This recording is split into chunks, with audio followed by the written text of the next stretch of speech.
Знаеш ли, че 90% от хората никога не постигат тялото и здравето на мечтите си, защото няма достатъчно време да тренират. Но какво ако ти кажа, че има нов и различен метод на тренировки, с който можеш да имаш страхотни резултати само с 60 до 90 минути на седмица или дори много по-малко? Точно по този начин, през последните 11 години успях да помогна на стотици супер заети хора да влязат в страхотна форма и здраве. Това видео ще ти покаже всичко, което трябва да знаеш и накрая ще ти дам цялостна програма. Затова гледай внимателно, води си записки и да започваме. Стъпка номер 1. Махни ненужните упражнения. Истината е, че не е нужно да тренираш по 2 часа 6 дни в седмицата в фитнес залата, за да имаш страхотни резултати. Повече фитнес треньори ти казват това, но няма нужда да правиш повече от едно, максимум 2 упражнения за мускулна група. За съжаление, повече треньори дават на хората някакви програми за професионални културисти, с които трябва да тренират 2 часа крака, 2 часа гърди, 2 часа гръб, 2 часа рамо. На 45 годишната жена, която просто иска да свали килограми, не й трябва 2 часа тренировка за рамо. Точно заради това, ако просто елиминираш излишните упражнения, ще започнеш да правиш страхотни резултати и то е за много по-малко време. А и в същото време, поради по-малките тренировки, ще се възстановяваш по-бързо и всяка сесия ще става все по-ефективна. Но кои са най-ефективните упражнения? В повечето случаи това са упражнения, които ползват повече от една мускулна група наведнъж. За пример мога да дам клека или лек пресата. Други, например, са набиранията или скрепците, защото ползват гърба и бицепса, както и задното рамо, а дори и части на трапеца. Към трети мога да дам лежанката с по-тесен хват, защото тя едновременно работи гърдите ти, предното ти рамо, както и трицепса. Разбира се, не всички от най-важните упражнения са такива, които работят множество мускулни групи наведнъж. За пример мога да дам повдигането за странично рамо. Това е изключително важно, защото допринася за естетичният изглед на тялото ни. Затова то е едно от малкото упражнения, които бих добавил, които работят само една мускулна група. Докато предното и задното рамо, ние ги тренираме вече повече от достатъчно, когато правим бутащи и дърпащи упражнения. И може би други изключително две важни упражнения бих казал са разгъването за бицепс и разгъването за трицепс, ако искаш ръцете ти да напредват още по-бързо. И специално за жените, най-доброто упражнение за дупе. Не е клека, не е хип тръста, както повечето хора си мислят. Най-доброто упражнение за дупе, според проучванията, е българският клек, защото чрез него може да разтегнем мускулите на глутеусите много повече в сравнение с всяко друго упражнение, като за, например, клека. Така че, ако си жена и искаш оформено дупе, прави български клек поне 2 пъти на седмица,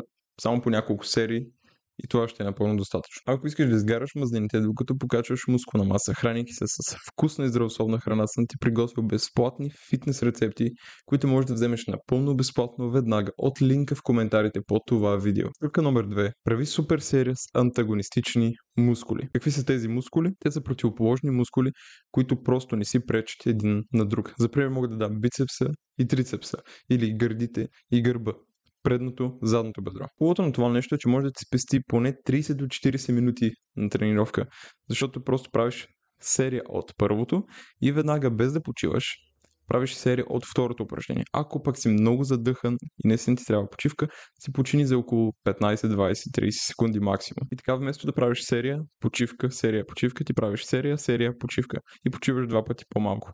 И спокойно проучването показват, че това изобщо не пречи на мускулният растеж. Но може да бъде един изключително забавен и различен начин на тренировки. Аз лично го обожавам, защото не обичам да правя една серия и 5 минути да стоя и да си почивам, докато трябва да стане време за следващата серия. Стъпка номер 3. Майореп матч серия. Кой е това? За пример мога да дам, ако правим гребане. Да кажем, че с определени тежести можем да направим 15 повторения. Ако починем 1-2 минути и отново опитаме да направим максимален брой повторения с същата тежест, ние ще направим най-много около 12, например. Но ако искаме да спестим време и да правим няколко серии наведнъж, следователно тренировки не станат много по-кратки, можем да направим MyoRep Match серия, което просто означава всичките ни серии след първата да направят същия брой повторения, както първата. Тоест в нашия пример на втората серия ще си починем 10-15 секунди и ще опитаме да направим още 3 повторения, за да стигнем 15. Защото на първата серия направихме 15.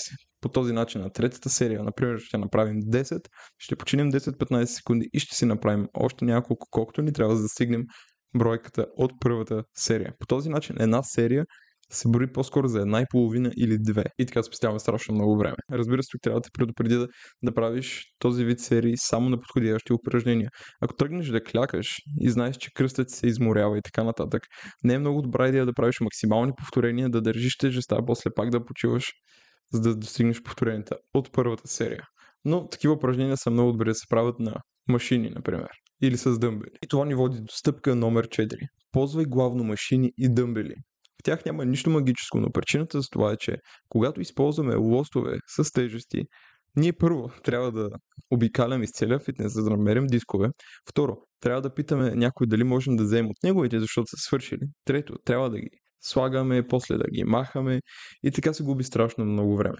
Вместо това, просто можем да седем на една машина, да си изберем нужната тежест и веднага да започнем с серията си. Също важи и за дъмбелите. Вземаш си дъмбелите, вземаш си пейките и започваш. Затова бих препоръчал наистина, ако си заед и нямаш време, ползвай главно машини и дъмбели и така тренировките ще ти отнемат много по-малко време. Стъпка номер 5. Прави между 10 и 20 повторения на серия. Така в този диапазон на повторения отново няма нищо магическо. Проучването показва, че ние градим мускулна маса еднакво ефективно, без значение дали правим 5 повторения или 30. Но тук идва важният момент.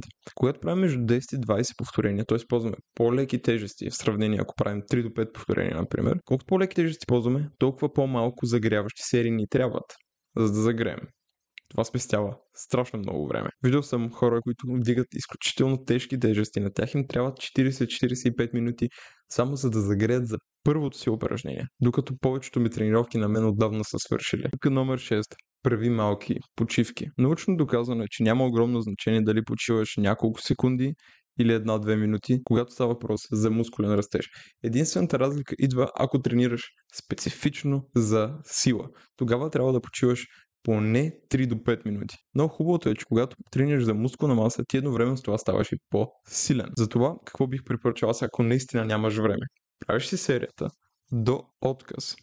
След това почиваш само 10-15, максимум 30 секунди и отново тръгваш да правиш своята серия. Отново стигаш до отказ, 10-15, максимум 30 секунди почивка и повтаряш, докато не направиш нужния си брой серии, които искаш. Най-якото на този вид тренировки е, че няма да има нужда да си носиш тефтерчето с теб, да си записваш колко серии направи, с колко килограма, на коя машина, на кой ден и така нататък. Става супер по-лесно, просто гледаш да измориш мускул, защото нека ти кажа истината.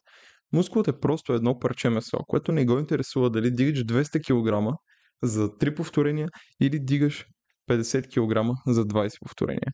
Той единствено иска да бъде изморено, за да се стимулира мускулно-протеинов синтез, където мускулът да се възстанови и да порасне по-голям и по-силен. Стъпка номер 7. Ходи пеша до фитнеса. Не мога да ти опиша колко често съм виждал хора да ходят с колата си на фитнес, да висят за дръстване, 10 минути да обикалят паркинга и да се чудят къде да паркират, за да отидат във фитнеса и да започнат да ходят на пътеката. Вместо да губим 30 минути с колата, ние просто можем да тръгнем пеша от вкъщи към залата. Така не само, че спестим страшно много време, защото няма да кибичим в трафика и да търсим място за паркиране, но и в същото време ще се спестим и много време от загрявка. Защото вместо 10-15 минути да ходим на пътеката, за да загреем преди тренировка, ние вече ще сме заграли от разходката до залата. И да, разбирам, ако залата ти е страшно далеч, тогава е нормално да ползваш колата си. Но ако е в рамките на до 2 км, това е страхотна възможност хем да си направиш тренировката, хем да си направиш дневната активност с крачките и да подобриш здравето си. Сега дойде момента да ти дам програмата, с която можеш да тренираш за страхотни резултати, без значение колко си зает. Тази програма е и за вкъщи, и за залата. Преди се продаваше за по 200 лева, но сега ти я давам напълно безплатно, веднага, от линка в коментарите под това видео. Добре, всичко, което ти казах в това видео, наистина ще ти помогне да влезеш в страхотна форма и здраве, без значение колко си зает. Истината е, че всичко това е напълно безполезно, ако не знаеш как точно да се храниш след тренировка. Ако искаш да научиш всичко, което ти трябва, гледай това видео сега.